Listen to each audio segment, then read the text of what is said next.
Es 1 de octubre, Ali, la edición del Comercio TV está llegando a su pantalla. Iniciamos un nuevo mes, así que démosle la bienvenida con unas buenas energías, ¿no? Con todo lo que tiene que uno estar predispuesto a vivir el último trimestre del año, amigos. Así es, 3 mesecitos se acaba. Yo sé que ha sido un año difícil, pero bueno, no perdamos la esperanza de que nos vamos a ir recuperando. Sí, con el tiempo diremos, caray, qué año tan complicado. Nos acordaremos del año 20 del siglo XXI, que fue un año difícil y complicado. Así como, mira, las paradojas, qué complicado fue también hace 100 años para el mundo, que tenía otra peste, justo hace 100 años. Exactamente. Bueno, esperemos realmente que vengan días mucho mejores para todo el mundo, para todo el mundo. Exactamente, así que estos son nuestros parabienes para ustedes, a vivir un día a la vez. Hay mucho para contarles en este tiempo.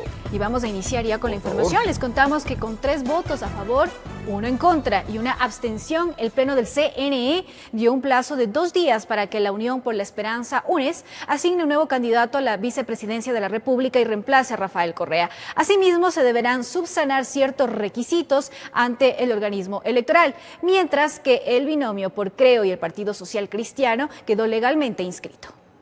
Consejo Nacional Electoral. Este fue el ambiente que se vivió en los exteriores del Consejo Nacional Electoral la noche de este miércoles, cuando simpatizantes de la Unión por la Esperanza, UNES, se concentraron. Ellos a la espera de la decisión que iba a adoptar el Pleno sobre si aprobar o rechazar la inscripción del binomio Arauz-Correa. El informe técnico jurídico recomendaba entonces al Pleno del CNE rechazar la candidatura a la vicepresidencia de Rafael Correa, esto por estar incurso en inhabilidad y por tener sentencia condenatoria en el caso Sobornos 2012-2016, y sobre Arauz indicó que el número de cédula presentado no correspondía a la de su titular, y precisamente para subsanar esos inconvenientes se les concedió 48 horas de plazo. Se concede a la Alianza 1-5 Unión por la Esperanza el plazo de 2 días para que designe el reemplazo del candidato a la vicepresidencia de la República. El voto en contra fue del consejero Enrique Pita y la abstención del consejero Luis Verdesoto, mientras que los consejeros José Cabrera, Estela Acero y Diana Atamaint votaron a favor del informe. Con esto, Rafael Correa quedaría fuera de la dupla en la contienda electoral y su reemplazo en el binomio sería Carlos Rabascal. No nos corresponde a nosotros obstaculizar la participación o poner frenos o límites al libre actuar de las distintas expresiones políticas y programáticas, y en una justa contienda electoral recibir o no la confianza y el apoyo ciudadano. Mientras tanto, sobre la dupla Creo PSC, Guillermo Lazo y Alfredo Borrero fueron oficialmente inscritos, ya que se determinó que no incumplían con los requisitos legales para participar. Que el binomio por la alianza Creo 21 PSC 6 cumple con los requisitos legales y no se encuentra incurso en las inhabilidades. Otro de los puntos tratados también en la sesión fue la de Unión Ecuatoriana, quienes también deberán subsanar requisitos legales para la inscripción, mientras que las candidaturas para la Asamblea Nacional por Unidad Popular también tienen 2 días para subsanar ciertos inconvenientes. Informó Maribel Jaramillo. La Fiscalía General del Estado ya inició las investigaciones para determinar a los presuntos responsables de las amenazas que habrían hecho contra los miembros del Consejo Nacional Electoral. Le contamos. Fue la tarde de este martes que el Consejo Nacional Electoral CNE rechazó las amenazas de muerte que habrían recibido vía correo electrónico Diana Atamaint, presidenta del organismo, Enrique Pita, vicepresidente, los consejeros José Cabrera, Luis Verdesoto y Estela Acero, así como Enrique Vaca, director de asesoría jurídica. Al respecto, Pita y Verdesoto cuestionaron que el tema se lo esté manejando con informalidad, porque no han recibido mayor información de quienes están hecho cargo de la seguridad institucional. Al respecto, la Fiscalía General del Estado direccionó la denuncia a la Unidad de Investigación contra la Delincuencia Organizada Transnacional UNIDOT, quien inició la investigación previa correspondiente para determinar a los responsables de este execrable hecho. De igual forma, la Fiscalía General del Estado rechazó de forma enérgica todo acto que pretenda intimidar o amedrentar a funcionarios para incidir en sus decisiones, informó Héctor Romero. Y el presidente de la República publicó el reglamento de la ley humanitaria esclareciendo la aplicación de ciertos aspectos de la norma, como las medidas solidarias y laborales. Para acceder a la reducción de pensiones educativas, el representante del alumno deberá presentar el acta de finiquito por terminación de la relación laboral o el documento que justifique la reducción de su sueldo o remuneración registrada en el Sistema Único del Trabajo. También las declaraciones del IVA del primer semestre de 2020 en comparación con el mismo periodo del 2019. Al justificar la pérdida del empleo, se le otorgará una rebaja de hasta el 25%. En cambio, para acceder a la suspensión temporal del desahucio en materia de inquilinato, el arrendatario de un local comercial puede acceder a este beneficio cancelando al menos el 20% del valor adeudado y presentando al arrendador las declaraciones del IVA tanto del mes de febrero de 2020 como de los meses que dure el estado de excepción, con la finalidad de comparar y justificar la disminución de ingresos en al menos un 30%. Para los arrendatarios de bienes inmuebles, la suspensión temporal también se hará cancelando al menos el 20% del valor de los cánones pendientes. Se reglamenta el no incremento de los costos de los servicios básicos, la prohibición de cancelar la cobertura de contratos, la reprogramación de cuotas de los seguros de vida y los créditos productivos para la reactivación económica y la protección del empleo en el sector privado. En este artículo se establece que las organizaciones que den crédito y quieran ser parte de las líneas de crédito del Estado deberán estar registradas en la Superintendencia de Economía Popular y Solidaria. Además, se determinan las causales para aplicar las liquidaciones de trabajadores en empresas. Se norma el contrato especial emergente, el contrato indefinido y la terminación del contrato.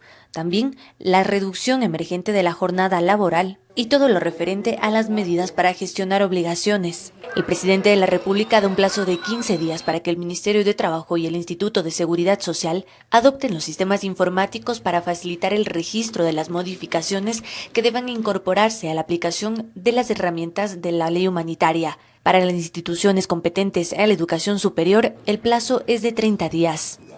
Informó Carolina Basante. Luego de desvincular a 900 trabajadores de la aerolínea TAME, entró en proceso de liquidación. Esta es parte de las 8 empresas públicas que entraron en este proceso. El gobierno ha destinado un total de 38.4 millones de dólares para que los trabajadores puedan ser legalmente desvinculados. Le contamos.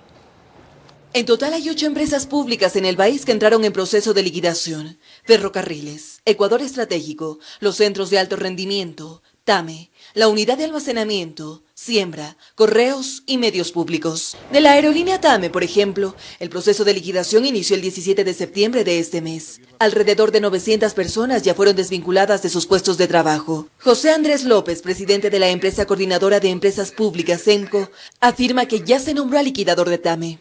El número de trabajadores que ha reportado TAME en este proceso ya se ha pagado alrededor de 61 personas, más o menos son $900,000 que ya se ha cancelado. Hay una meta de cerrar esta semana procesadas liquidaciones de alrededor de 250 trabajadores. Al momento se prevé un peritaje especializado para certificar el valor de las aeronaves para su posterior enajenación, pues hay 8 propuestas para los bienes que conforman la aerolínea TAME.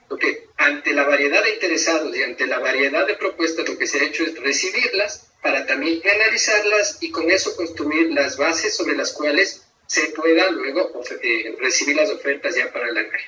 En medio del proceso de liquidación también está la empresa de medios públicos, pero para esta, el gobierno decidió crear una nueva entidad que acoja a las 3 firmas periodísticas que quedan, la Radio Pública, Ecuador TV y el Telégrafo Digital, decisión que consta en un decreto ejecutivo. Para materializar esa disposición del señor presidente, lo que se trabajó es justamente en escindir la empresa Medios Públicos y crear esta nueva empresa, pero ya únicamente acotada a los 3 medios, ¿sí?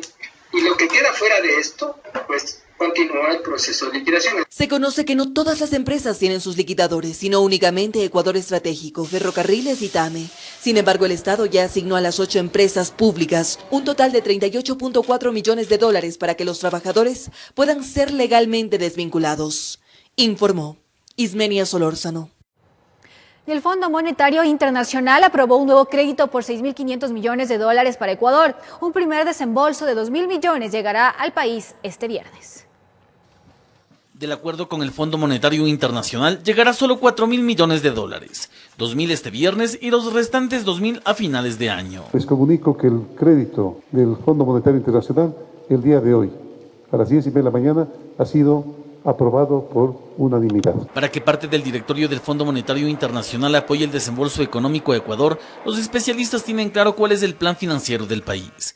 De ahí que los recursos están destinados al fortalecimiento de la economía. Corresponde, como hace un buen padre de familia, hacer una distribución lo más equitativa, lo más razonable y lo más justa. Previo al desembolso de recursos, el mandatario anunció que mantendrá una reunión con su gabinete ministerial. Para poder hacer la asignación respectiva de estos recursos y poder canalizarlos principalmente a aquellos que han sido bastante más afectados en estos momentos difíciles de pandemia. El acuerdo con el Fondo Monetario Internacional está atado a acciones impuestas por el organismo internacional, por lo que se debería cumplir, entre otros aspectos, metas en torno a las finanzas nacionales. Informó Javier Rosero.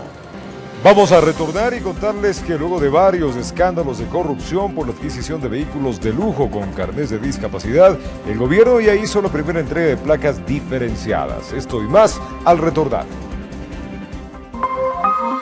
Ahora protegerte del COVID-19 depende de tus acciones.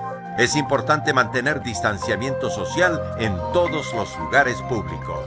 Cuida que estés alejado 2 metros de otras personas y no realices reuniones presenciales si no es necesario. Recuerda que la pandemia aún no termina. Cuida de ti y de tu familia.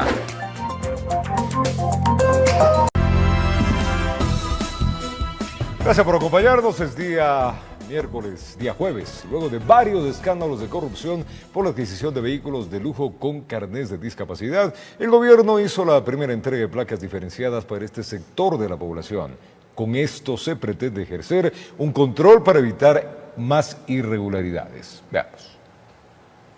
Tras las denuncias de corrupción por la adquisición de carnets de discapacidad para obtener beneficios del presidente de la República, Lenín Moreno, junto con la Agencia Nacional de Tránsito, entregaron placas diferenciadas a este sector de la población. De esta manera, se pretende controlar los procesos de adquisición. Detectar a los sinvergüenzas que se aprovecharon de las personas con discapacidad, de la condición de la discapacidad para enriquecerse o para dejar de pagar impuestos o tributos. Las placas tendrán un margen color azul, logotipo de la ANT, un logotipo de discapacidad y 20 marcas de seguridad para evitar cualquier tipo de falsificación. La Agencia Nacional de Tránsito estima entregar por año al menos 2.000 dispositivos. Doris Villarreal fue una de las personas beneficiarias. Será de ayuda para nuestras actividades diarias. El presidente Lenín Moreno también se refirió a la labor de la misión Manuel Espejo. La misión Manuel Espejo volverá a recorrer todo el Ecuador, a detectar todas y cada una de las personas con discapacidad, hacerles el examen biopsicosocial clínico genético. En el Ecuador hasta el momento se registran 500.000 personas con diferentes tipos de discapacidades, informó Valeria Navarro. Y es momento de saludar con nuestro invitado del día de hoy. Se trata de Luis Verde Soto, consejero del Consejo Nacional Electoral. Muy buenos días, doctor. Bienvenido. Gracias, buen día. Doctor, ayer en la noche el Pleno del Consejo Electoral analizó las objeciones a varias candidaturas, de entre ellas decidieron darle 2 días a Centro Democrático para que reemplace a Rafael Correa en la candidatura vicepresidencial. ¿Usted se abstuvo, consideraba igual que el consejero Pita que el binomio debía rechazarse definitivamente? Sí, hice un intento de búsqueda de una posibilidad de consenso entre los 5 consejeros, pero las puertas de la mayoría siguieron absolutamente cerradas a cualquier elemento nuevo de razón y de lógica. Vinieron solamente a votar, no discutieron, se negaron a discutir, se negaron a comprender razones diferentes, a conseguir una salida patriótica, y lo que buscaron simplemente era ratificar sus ideas preconcebidas, entre ellas la de la ratificación de una ilegal forma de conceder un tiempo para el reemplazo de la candidatura de uno de sus candidatos a vicepresidente. Doctor, ¿por qué usted consideraba que debería de rechazarse? Bueno, hay muchas razones. La principal y fundamental es de que los preceptos centrales de la democracia interna no fueron cumplidos, de que ya fue anunciada en el momento en el cual no fue admitida el requisito previo, el prerequisito fundamental que consistía en la presentación personalísima y la aceptación de candidatura. Esto no fue aceptado. Luego de eso existió quien presentaba esta candidatura fue una alianza que había dejado de existir toda vez de que Fuerza Compromiso Social dejó de existir como partido, y una alianza de un solo partido no existe, una alianza consigo mismo no existe. Se había buscado una forma de generar una herencia política para que el Partido Centro Democrático asumiera todas las decisiones de democracia interna de el Partido Fuerza Compromiso Social, lo cual es inaudito e impensable. Los mismos candidatos de Centro Compromiso Social que un rato aparecieron, quienes fueron uno de los cuales fue reemplazado, que fueron candidatos de un partido extinto, parecían como para candidatos de Centro Democrático, y se buscó entonces, yo busqué una salida que recuperase con mayor flexibilidad posible la pérdida de la legalidad y pudiese fundamentalmente que los derechos de participación quedaran claros. Los derechos de participación es evidente que tienen que hacerse.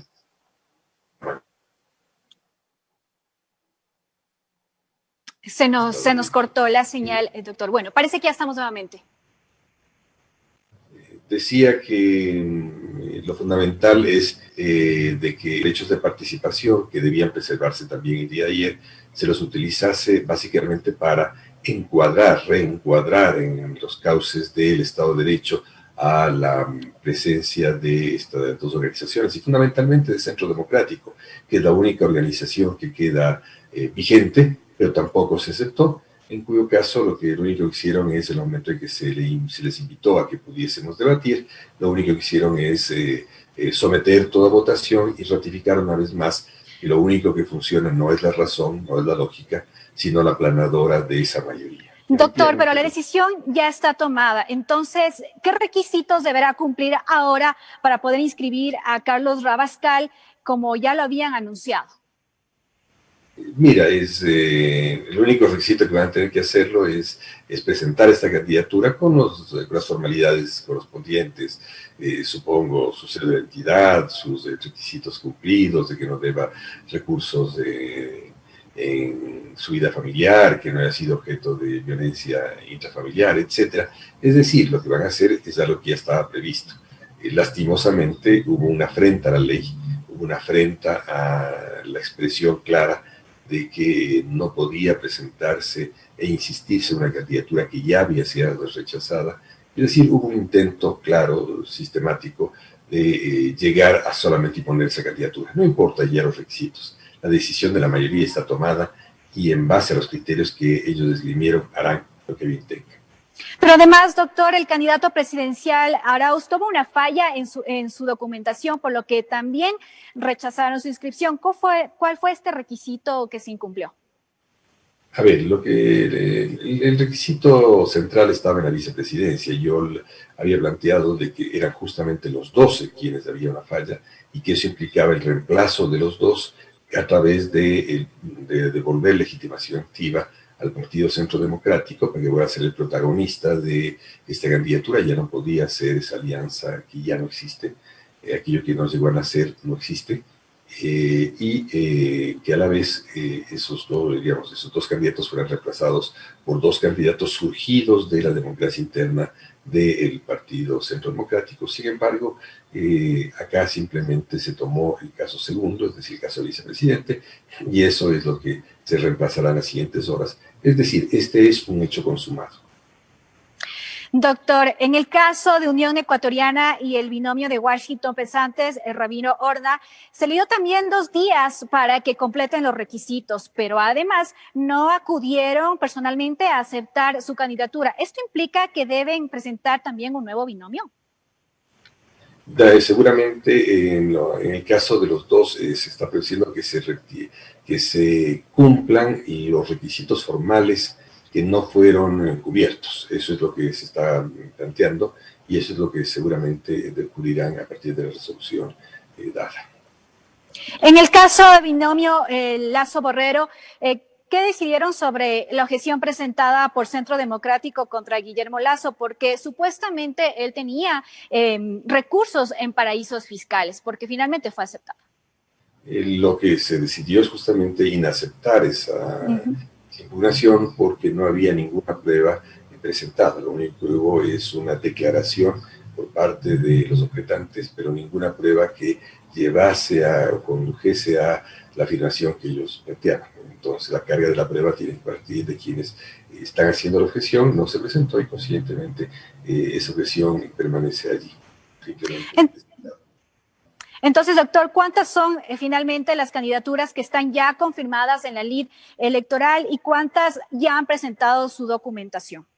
En la práctica, la única candidatura que ha recibido ya la aceptación plena es la de la democracia, sí.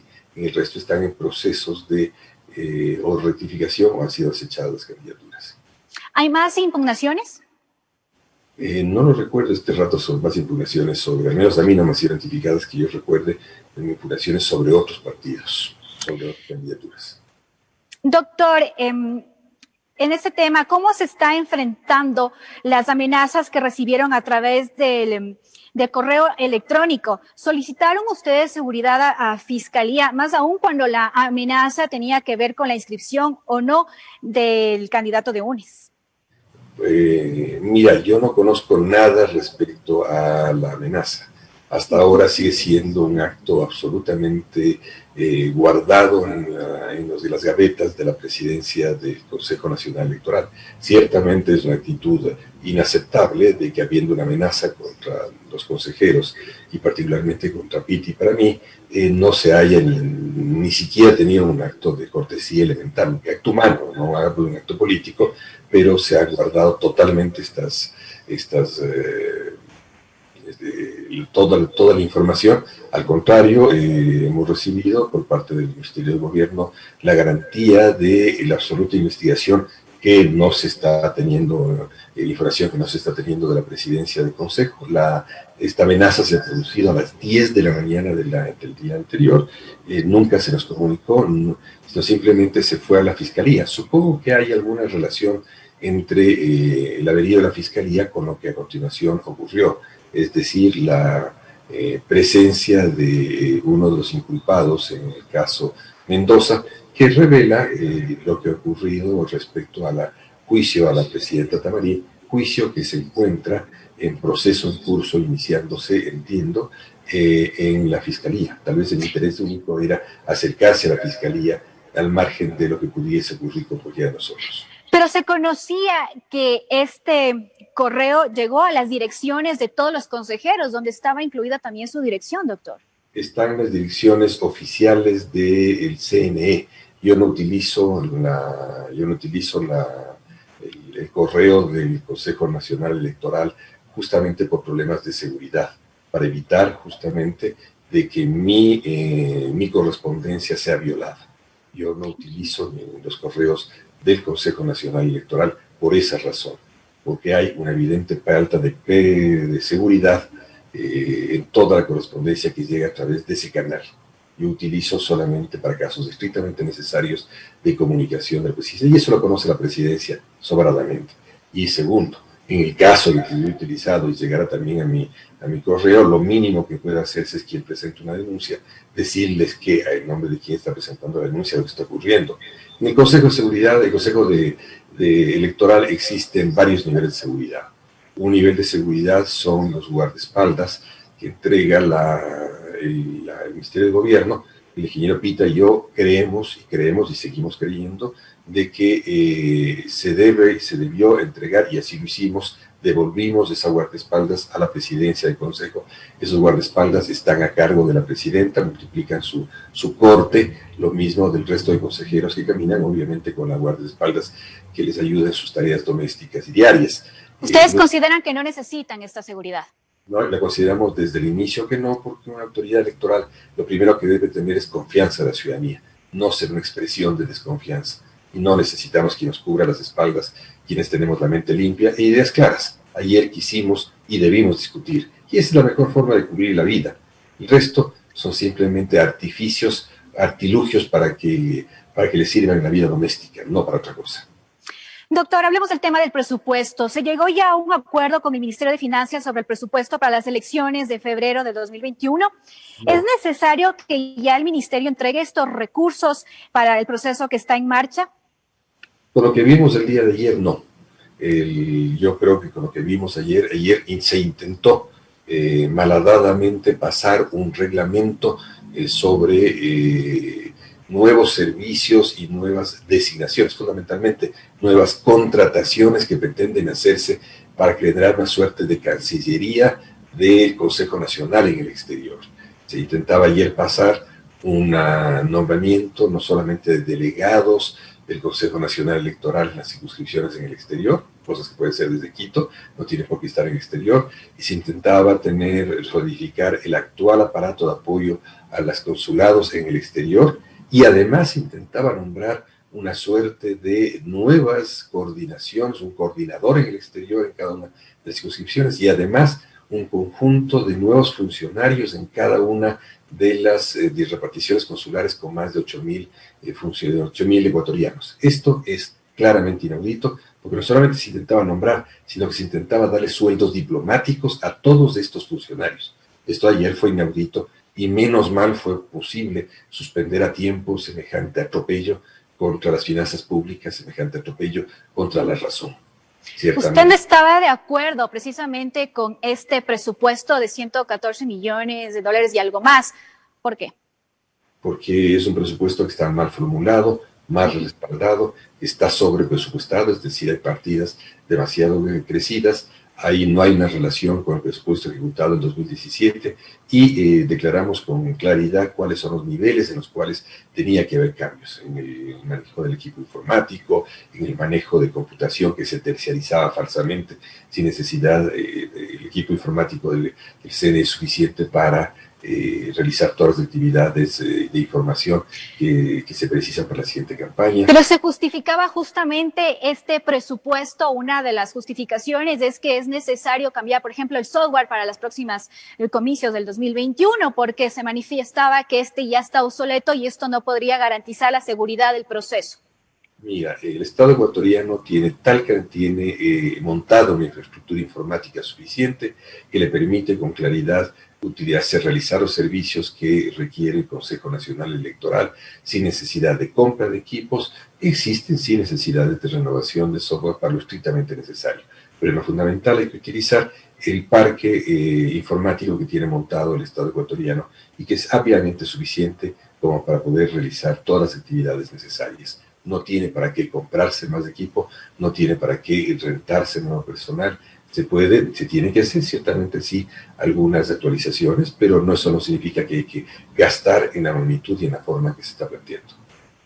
Doctor, y dentro de este presupuesto, ¿cuál es el rubro que corresponde a las papeletas? ¿Ya se han definido con el Instituto Geográfico Militar IGM las seguridades que deben tener estas papeletas? A ver, Ecuador es un país que debe ser los países con más seguridades en sus papeletas. Nuestras papeletas tienen 19 seguridades, si no recuerdo mal. Es decir, tienen más seguridades que un billete. No voy a discutir en este momento si son las suficientes o son excesivas. Ciertamente, en los términos y requerimientos tradicionales, el Instituto Geográfico Militar puede imprimirlas. Pero este no es el rubro más importante de esos 114 millones de dólares que se solicitan al Estado ecuatoriano. Este es un rubro que ha habido una histórica contratación con ellos. Creo que hubiera sido deseable buscar una contratación en concurso con empresa privada. Ciertamente no se ha producido esto, pero este no es el principal rubro de ahorro que debe hacerse. ¿No está de acuerdo entonces también con que hay que hacer ciertos ahorros como se ha propuesto desde la presidencia del CNE, que ciertas instituciones del gobierno deberán asumir estos ahorros, también asumir estos presupuestos? No es la propuesta de la presidencia del CNE, creo que esta es una propuesta del Ministerio de Finanzas. Si hubiese sido una propuesta del CNE, lo hubiese incluido en el presupuesto. Justamente estas son partes de las rebajas que el Ministerio de Finanzas impone como necesidad de cuidado a las finanzas públicas. No entiendo que no son una propuesta del CNE. Si hubiera sido una propuesta del CNE, deberían estar incluidas en el presupuesto inicial. Muchas gracias, consejero, por esta información. Iremos en los próximos días viendo cómo se va desarrollando ya este proceso electoral que está cerca. Perfecto, gracias. Buen día.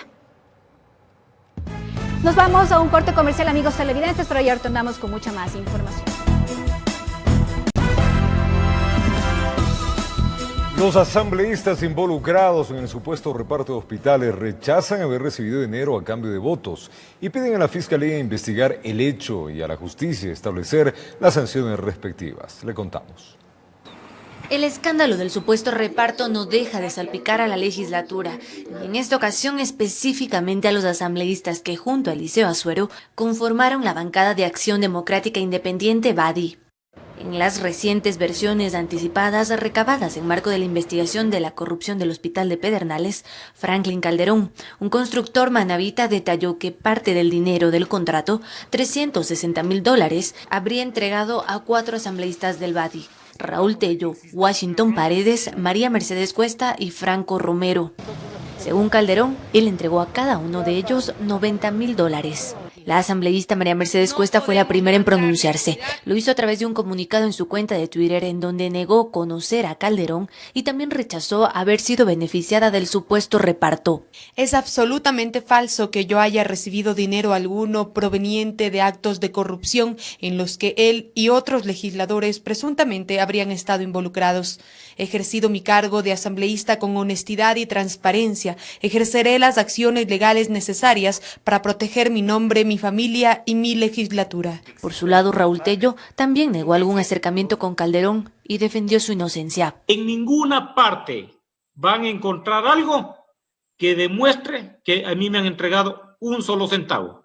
Además, desvirtuó la tesis de que el dinero se haya dado a cambio de disciplina parlamentaria. Se dice de que el reparto, que se produjo además ya temporalmente en la época de la pandemia, ha sido para conseguir los votos para las leyes que se tramitaban en la Asamblea. Si aquel fue el objetivo, ¿cómo es que a mí me entregaron y yo no únicamente combatí esas leyes? Voté en contra y he presentado la inconstitucionalidad.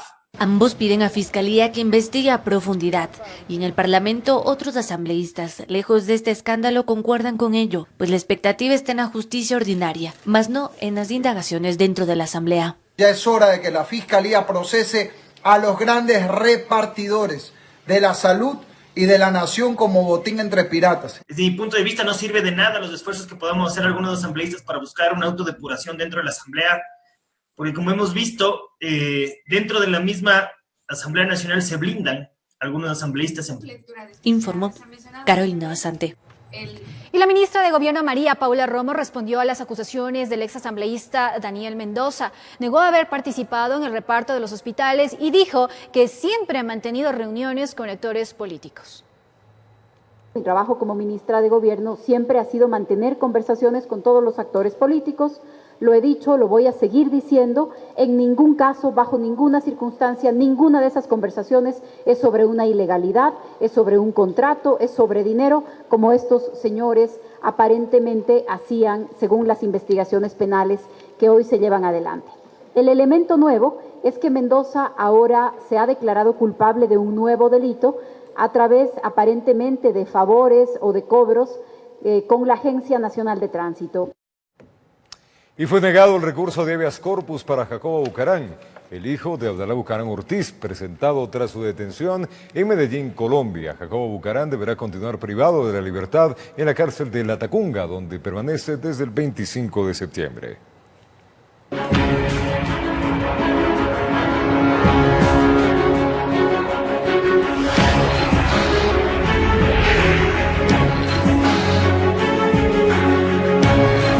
La Asociación de Víctimas de la Revuelta Policial del 30 de septiembre del 2010 recordó que aún faltan 38 procesos pendientes contra uniformados, de los cuales se solicita su inocencia.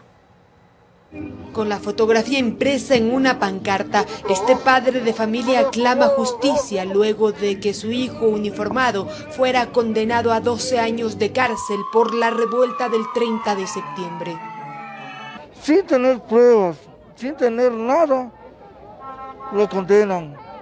Hemos sufrido, señorita, en carne propia durante 10 años y más.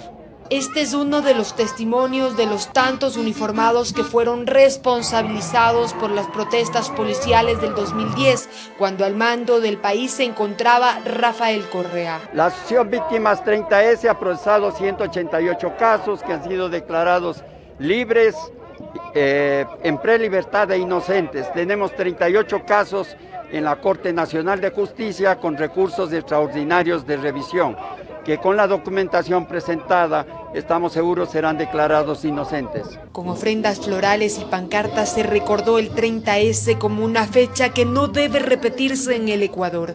Querían destruir a las fuerzas del orden y entre ellos a la Policía Nacional. Se ha violado nuestra correspondencia electrónica y la privacidad de nuestra telefonía. El acoso fue permanente y atosigante. A nombre de la justicia se hacen los siguientes pedidos. Y que la Fiscalía General del Estado sea objetiva e imparcial y que encuentre los hechos para que el pueblo ecuatoriano la conozca, porque no puede quedar nada en la impunidad. Los uniformados en servicio pasivo reiteran que el estado actual en el que se encuentra el Instituto de Seguridad Social de la Policía Nacional se remontan a algunas acciones que se tomaron en aquel 30 de septiembre. Y es por eso que a pretexto de esta revuelta que lo dicen el gobierno nacional, se quita la personería jurídica al comandante general y se la entrega con un simple decreto al ministro de Gobierno. Para los ex agentes del orden, todos los casos relacionados al 30S deben llegar a su fin y se debe dar celeridad en las investigaciones de lo que pasa con el ISPOL, informó Valeria Navarro. Largas filas se registran en la plataforma financiera El Norte de Quito. Afiliados esperan realizar trámites de crédito hipotecarios, quirografarios. El gerente de la institución asegura que están tomando acciones para mejorar la atención. Veamos. La fila se extendía por todo el ingreso de la plataforma financiera ubicada al norte de Quito, donde diariamente llegan cientos de afiliados para realizar diversos trámites en las oficinas del Banco del Instituto Ecuatoriano de Seguridad Social BIES. Miguel Pailacha menciona que ha esperado casi 3 meses para poder realizar un abono para su préstamo hipotecario, pero la respuesta es la misma. Como me quedé sin trabajo, me liquidaron para que las letras me salgan más pequeñas, pero ni por eso que voy a abonar. No me atienden, pues. Se viene, dice, venga mañana, no hay sistema. Otro caso es el de Mónica Llanes. Comenta que el servicio a través de la página web registra problemas, por lo que tiene que acudir presencialmente a la dependencia con el riesgo de un contagio. Ya creo que van como 4 meses y no lo logro. Y me toca estar viniendo cada vez, porque se bloquea de nuevo la clave y no se puede. Algunos usuarios esperan hasta 6 horas para ingresar a la zona de atención al cliente. Alexandra Zambrano tiene un trámite pendiente de un préstamo quirografario y confiaba por fin en tener una solución. Y he estado intentando que me ayuden o solicitando el reembolso, pero hasta la vez no tengo respuesta alguna. Los ciudadanos todos los días aquí quejamos. El gerente general del BIES, Diego Burneo, asegura que se están tomando acciones para mejorar la atención de los usuarios. De hacer una reingeniería de sistemas para solucionar los problemas que estamos y que los afiliados sufren todos los días. Mientras que los inconvenientes registrados en los quirografarios, dice, se debe a que 3.4 millones de operaciones para este tipo pasaron del IES al BIES.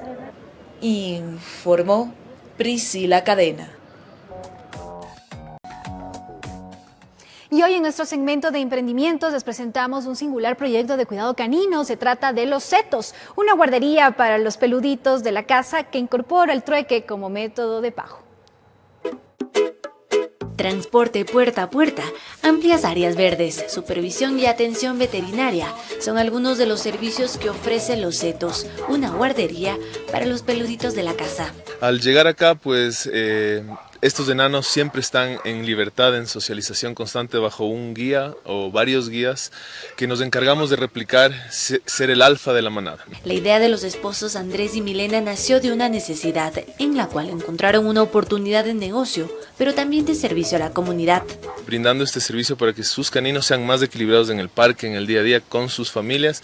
Aquí los más mimados del hogar encontrarán un espacio de recreación y cuidado. Tenemos varias actividades guiadas y también libres durante el día de guardería. Trabajamos también en el tema del comportamiento canino con los enanos. Como alfa les tenemos que cuidar de la mejor forma. Justamente ahorita están pasando como locos alrededor nuestro y lo que tenemos que generar es que esa energía de juego no llegue a que se hagan daño. Usted podrá elegir entre usar la guardería o el servicio de hospedaje. Además, considerando la actual circunstancia que atraviesa el país, estos esposos impulsan en su negocio el trueque como alternativa de pago. Funciona así, de acuerdo a los servicios o productos que nos pueda brindar la persona, es el porcentaje, no en su 100% el trueque, pero sí entre un 20 a 25% del valor total. Algunos trueques chéveres también hemos hecho. Si quiere conocer más sobre este emprendimiento, visite sus redes sociales, Los Setos Servicio Canino, o contáctese a los teléfonos 097 87 29 84 1 o 097 86 46 99. Informó Carolina Basante. En Santo Domingo de los Áchilas fue desarticulada una estructura delictiva conformada por ciudadanos ecuatorianos. 7 personas fueron detenidas. Todos cuentan con antecedentes judiciales. La vacuna policial a los grupos delictivos es a día seguido. En esta oportunidad, agentes de la Unidad Nacional de Investigaciones Antidelincuenciales allanaron en la provincia Sáchila de forma simultánea a 7 domicilios. Sorprendieron a los presuntos integrantes de una estructura criminal dormidos.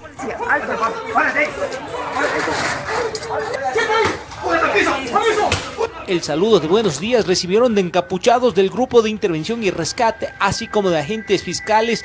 Estos últimos les presentaban las boletas de captura. Serían expertos en actos como robo a domicilios, personas, locales comerciales, entre otros delitos de acción pública. Este operativo consistió en la desarticulación de una estructura delictual que operaba bajo la modalidad de robo a personas, con su modus operandi sacapintas. Entre las evidencias para sustentar el trabajo policial, 2 motocicletas, un vehículo, 533 cartuchos de diferente calibre, varias prendas vinculantes, así como terminales móviles.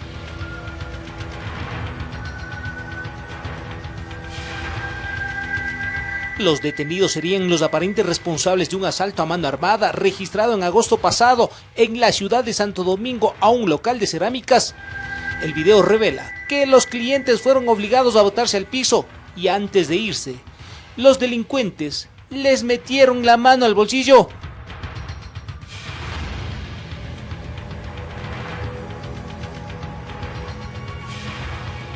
Una de las características de esta estructura era ingresar a locales comerciales con violencia. Victoria 994 sacó de las calles a 7 sospechosos de vivir del esfuerzo ajeno, informó Iván Casamen. Vamos a contarles ahora que la Policía Nacional detuvo a 2 sujetos que le habían robado 2 computadoras a una joven en plena vía pública. Este hecho ocurrió en Santa Rosa de Cumbayá, acá en Quito. Los sospechosos delinquían a bordo de una motocicleta. Veamos. Fue en el distrito Tumbaco, sector Santa Rosa de Cumbayá, donde estos 2 sujetos, llevados por las malas intenciones, hacían de las suyas. Cabizbajos iban mientras eran llevados por la policía ante la autoridad competente. Y es que minutos antes interceptan a una persona de sexo femenino arrebatándole 2 computadoras y un teléfono celular. Evidencias que fueron halladas cuando la víctima llamó a la policía. Fue entonces cuando inició la búsqueda de los sospechosos, pues ellos, para hacer más fácil el trabajo, se movilizaban en esta motocicleta negra sin placas. No eran nuevos en el asunto, ya tenían bastante trayectoria en el cometimiento de fechorías.